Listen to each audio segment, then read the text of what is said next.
प्रिय भाइयों बहनों, डॉक्टर मनोरमा गुप्ता का नमस्कार। हमारा आज का विषय है श्रीमद् भगवद गीता में गुरु शिष्य संबंध वर्तमान परिप्रेक्ष्य में। श्रीमद् भगवद गीता मनुष्य मात्र को सही मार्गदर्शन कराने वाला सार्वभौमिक ग्रंथ है। हर मनुष्य के भीतर कभी न कभी दोहरा संघर्ष चलता है। एक आंतरिक संघर्ष जिसमें तनाव, कुंठा, हताशा, जीवन से पलायन के भाव आते हैं, और दूसरा है बाहरी संघर्ष। इससे कैसे बचे, इस डिप्रेशन से कैसे बचे? ऐसी स्थिति में हमें गीता इसका सही रास्ता दिखाती है। श्री कृष्ण अर्जुन के मित्र हैं। महाभारत युद्ध के समय अर्जुन मोहग्रस्त हो जाता है। उसका मुंह सूखने लगता है, शरीर कांपने लगता है। गांडीवधारी अर्जुन के हाथ से गांडीव धनुष गिरने लगता है। वो कहता है, अपनों को मारकर खून से सने भोगों को लेकर, इस राज्य को लेकर मैं क्या करूंगा। ये तो वैसी ही स्थिति हो गई जैसे कोई विद्यार्थी परीक्षा काल में परीक्षा प्रारंभ होने से पहले ही कक्ष छोड़कर भाग जाए। ऐसे में श्री कृष्ण गुरु की भूमिका में आते हैं, और गुरु का पहला दायित्व है कि वह चिकित्सक की भांति अपने शिष्य में उत्साह और आशा का संचार करे। गुरु एक जीवन शिल्पी है। वो कुशल कलाकार होता है। वो शिष्य को ताड़ना देते समय भी संभालता है। गुरु कुम्हार शिष्य कुंभ है। गढ़ी गढ़ी काढ़े खोट, अंतर हाथ सहार दे, बाहर बाहे चोट। अर्थात गुरु कुम्हार की भांति शिष्य रूपी घड़े को ठोक पीट कर उसके आकार को गोल करता है, अच्छा बनाता है, लेकिन चोट मारते समय भी भीतर से हाथ का सहारा दिए रहता है। गीता के 6 अध्याय में 5वें श्लोक में श्री कृष्ण जी कहते हैं, उद्धरेतात्मना आत्मानं नात्मानं अवसादयेत, आत्मैव ह्यात्मनो बंधु आत्मैव रिपुरात्मना। अर्थात यदि तुम स्वयं की उन्नति चाहते हो तो तुम्हें अपना उद्धार स्वयं करना होगा। अपने को नीचे नहीं गिराना चाहिए, क्योंकि मनुष्य स्वयं का मित्र भी है और वही स्वयं का शत्रु भी है। मनुष्य के भीतर ऐसी जीवनी शक्ति है जो अस्वस्थता और शोक का निराकरण करती है। आत्मनिर्भरता उन्नति का मूल मंत्र है। महात्मा बुद्ध ने कहा था, अपो दीपो भव, आप प्रकाश दीप स्वयं बनो।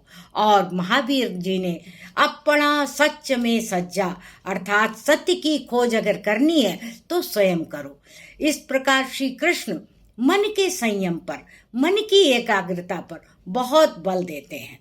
गीता के 6 अध्याय के 34वें श्लोक में अर्जुन कहता है, चंचलम हि मनः कृष्ण प्रमाथि बलवद दृढ़म, तस्याहम निग्रहम मन्ये वायोरिव सुदुष्करम। हे कृष्ण, मन बहुत चंचल है। जैसे मथानी दही को मत डालती है, वैसे ही ये मन इंद्रियों को मत डालता है। मन के आगे इंद्रियां हार जाती हैं। मन इतना बलवान है, कितना भी विवेक, कितने भी बुद्धि कौशल से समझाया जाए पर वो एक नहीं सुनता। जैसे मतवाला हाथी अंकुश के प्रहार से भी वश में नहीं होता, वैसे ही मन भी बहुत हठी है। वायु को पकड़ना जैसे बहुत कठिन है, ऐसे ही मन को वश में करना बहुत कठिन है। तब सदगुरु की भांति मुस्कुराते हुए कृष्ण कहते हैं, ठीक है अर्जुन, तुम्हारी बात मैंने सुन ली, लेकिन मेरे पास भी मन को नियंत्रित करने के 2 उपाय हैं। एक अभ्यास और दूसरा वैराग्य। असंशयम महाबाहो मनो दुर्निग्रहम चलम, अभ्यासेन तु कौन्तेय वैराग्येण च गृह्यते। अर्थात हे महाबाहो, हे विशाल शक्तिशाली भुजाओं वाले वीर अर्जुन, पहले स्वयं की शक्ति पहचानो। हे कौन्तेय, तुम श्रेष्ठ वंशधारी कुंती के पुत्र हो। ठीक है, मन बहुत चंचल है, जल्दी से वश में नहीं होता।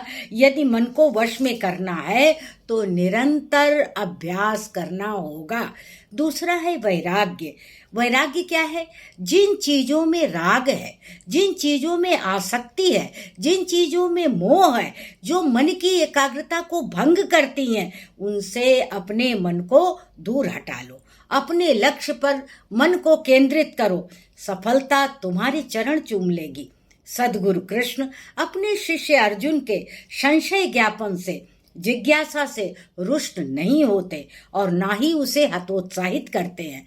श्रेष्ठ गुरु अपने शिष्य से पूछताछ का पूरा अवसर देता है। जिज्ञासु शिष्य अर्जुन भी साहस पूर्वक कह देता है कि मन को वश में करना बहुत कठिन है, चाहे जितना समझाइए।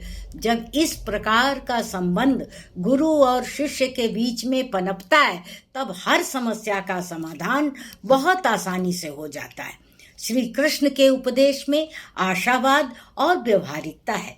वे अपने शिष्य को मंद बुद्धि कहकर निरुत्साहित नहीं करते, उसको अयोग्य कहकर धिक्कारते नहीं है, बल्कि विश्वास दिलाते हैं। यदि तुमने ठान लिया तो कठिन से कठिन लक्ष्य भी पाना कोई भी बड़ा काम नहीं।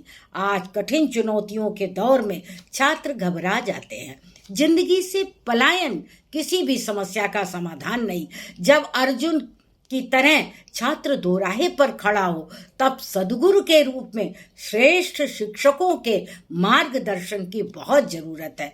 उत्तम ग्रंथ, महापुरुषों के वचन, गुरु के उपदेश प्रेरणा के स्रोत हैं। परमात्मा ने प्रत्येक व्यक्ति को अक्षय ऊर्जा का भंडार दिया है, आवश्यकता उसके सदुपयोग की है। इन्हीं शब्दों के साथ मैं अपनी वाणी को विराम देती हूँ। नमस्कार।